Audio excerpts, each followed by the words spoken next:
Seorang oknum anggota TNI berinisial SI yang dikabarkan sebagai Babinsa Koramil Palmerah menganiaya warga pada Rabu 18 Agustus 2021. Ia menganiaya warga di Jalan Balai Rakyat RT 5, RW 5, Kelurahan Balai Kambang, Kecamatan Kramat Jati, Jakarta Timur.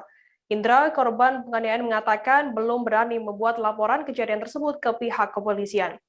Terkait informasi lebih lengkapnya mengenai hal ini akan disampaikan oleh rekan wartawan kami dari Warta Kota Live, ada Miftahul Munir yang saat ini sudah tersambung bersama kami. Halo Munir.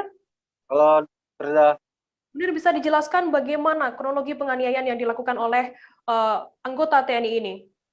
Baik, untuk kronologi penganiayaan anggota TNI terhadap seorang warga di Jalan Balai Rakyat RT 5 RW 5 itu berawal ketika anggota TNI, oknum TNI ini melintas menggunakan mobil berwarna putih, kemudian mengklakson di isi gang karena ia ingin melintas banyak motor ketika itu.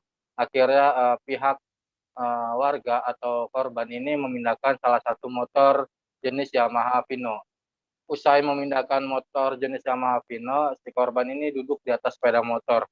Kemudian si pelaku ini membuka kaca spion dan menanyakan kepada korban mengenai harga dari narkoba jenis sabu per gramnya berapa.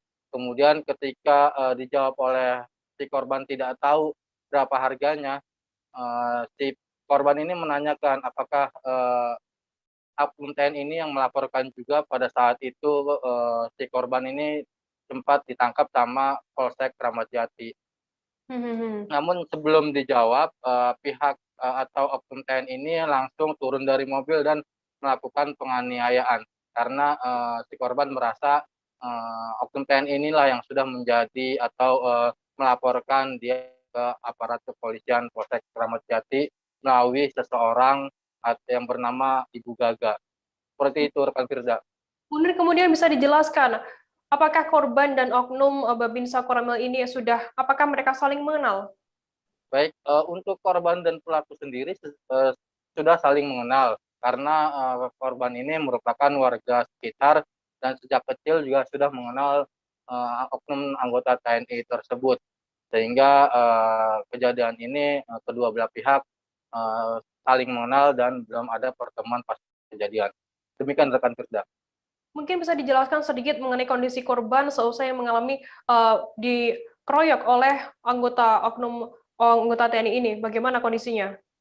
Oke, untuk kondisi korban hari ini itu masih terdapat luka lecet di bagian kepala, kemudian punggung, serta leher, kepala pun benjol, kemudian di jidat itu ada sedikit lecet, sehingga korban masih ada rasa trauma ketika bertemu dengan oknum anggota TNI tersebut. Demikian rekan Firda. Munir, bisa dijelaskan kabarnya korban ini tidak berani untuk melapor ke pihak kepolisian ataupun Denpom Jaya. Apa alasan korban sendiri tidak berani melapor?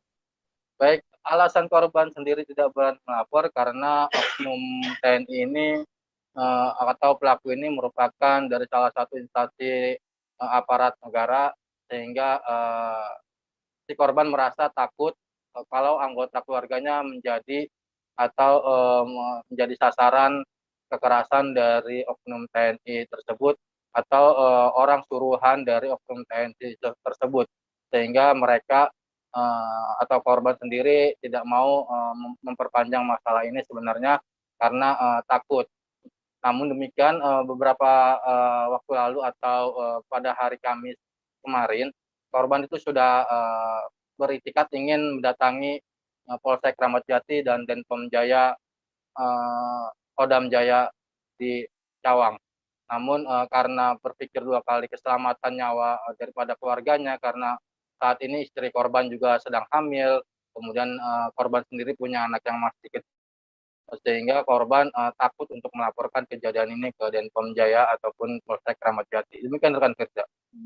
Baik, Tribuners, tadi jurnalis kami juga sempat melakukan wawancara dengan Indra Hatta, 31 tahun, seorang korban yang mengalami penganiayaan oleh oknum anggota TNI di sana. Berikut liputan lengkapnya untuk Anda. Tim kita nih dari Madu, tim Madu, buru-buru pindahin motor. Tim Madu tim apa nih? Itu karyawan. karyawan madu. Oh Nah, iya. jadi kan sering banyak tamu buat di madu. Lanjut. Jadi kita harus buru-buru dah tuh pindahin motor supaya mobil itu bisa lewat. Nah, saya kebagi motor yang Vino. Ya. Kebagi motor yang Vino, saya pindahin ke gang. Dan itu nggak pakai lama saya pindahin ke gang. Pada waktu saya nungguin itu mobil lewat kan, Iya. supaya itu motor saya pindahin lagi. Begitu saya lagi duduk main HP, nggak tahu itu mobil berhenti. Pas berhenti, buka kaca, itu langsung manggil saya, nanya ke saya, itu harga harga narkoba gitu Pak. Yang ini berapa sekian harganya gitu. 1 gram ya, 1 gram berapa harganya? Saya bilang nggak tahu. Dia nanya sampai 4 kali, saya bilang nggak tahu. Karena dia mancing-mancing saya nanya harga narkoba berapa, saya tanya, Pak, kemarin Bapak ya yang ngebantu istrinya Gagah buat nangkep saya. Udah itu doang yang keluar dari kata-kata mulut saya itu doang. Langsung dia buka pintu, langsung perut saya diajar tuh, berat. Udahlah sampai benar-benar habis badan saya. Jangan lupa subscribe, share, komen, dan like ya.